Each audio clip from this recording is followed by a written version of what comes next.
They hope we will give up and give in.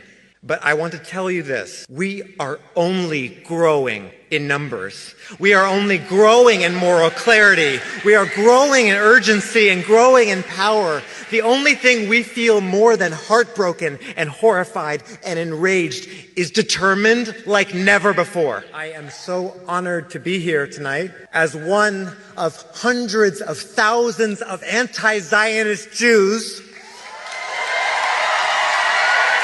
We refuse to stand by silently as Israel inflicts unimaginable violence against the 2.3 million people of Gaza who have been under blockade since 2007, the majority of whom are already refugees from the Nakba. As Israel murders thousands of Gazan children, elders, journalists, poets, parents, doctors, teachers, entire families, so many still trapped under the rubble, so many starving, so many ill with no medical care. We grieve every single life, a whole world.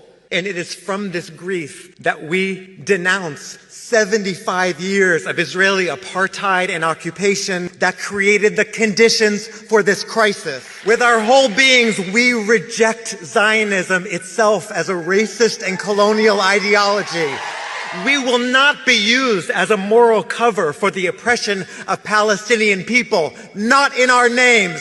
I flew here directly from Washington, D.C., where I had the great honor to support 18 elder Jewish women as they chained themselves to the White House to demand that President Biden stop this genocide and call for an immediate and permanent ceasefire. These women, many of them older than the state of Israel, many of them children of the Holocaust, many of them who have lived through the horrors of McCarthyite repression, screamed, "Biden, you cannot hide. We charge you with genocide." While American media tries to characterize the massive growth of anti-Zionism amongst American Jews as merely a marginal position amongst young people, we know better. It is not a generational rift. It is an intergenerational legacy. Our movement elders have taught us that it is either all of us or none of us, that everyone deserves the chance to be a kid, and everyone deserves the chance to grow old. And for that reason, from our hearts and from our souls, we reject Zionism.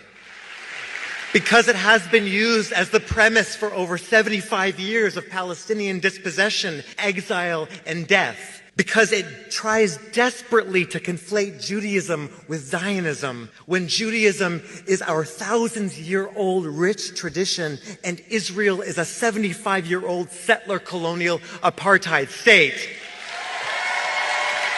Because it's been used to generate wealth for weapons manufacturers, war profiteers, tech companies, and Western military powers. Because it makes freedom chants on college campuses somehow more controversial than an actual genocide that is actually happening before our eyes now.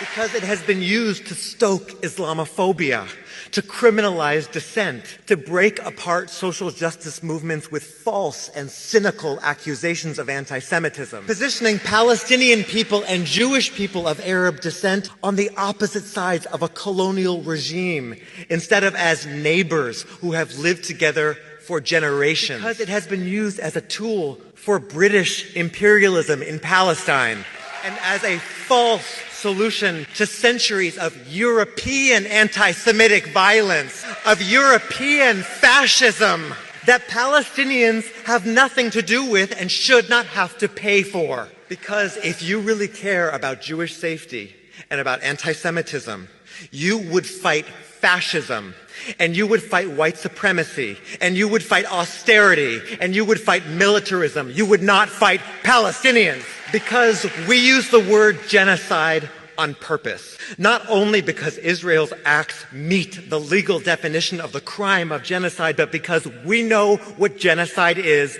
and because the lesson we take from the Holocaust is that everyday people let it happen. Because we must let the life or death of Palestinian people be more urgent than our fear of being criticized, being ostracized, or being fired.